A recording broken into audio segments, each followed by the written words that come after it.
Cycle से ना हो पिया मेहंदी लिया दमोती झील से जाके साइकिल से ना।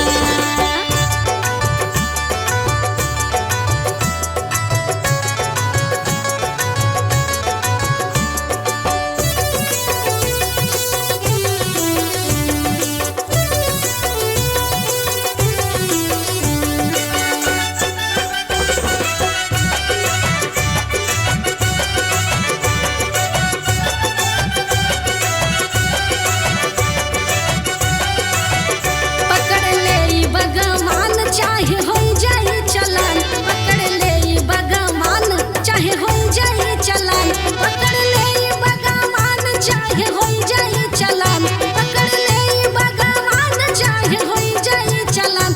तोह के लड़के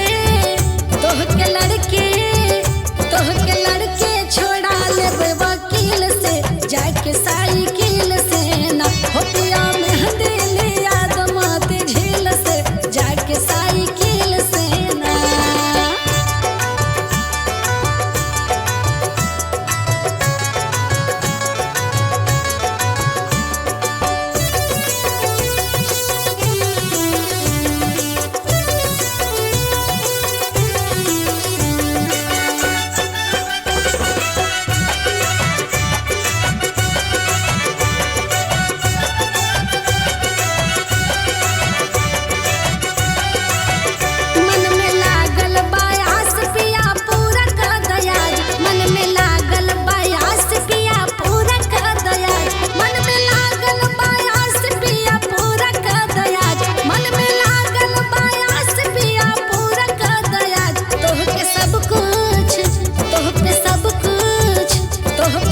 कुछ न्यौछावर कहीं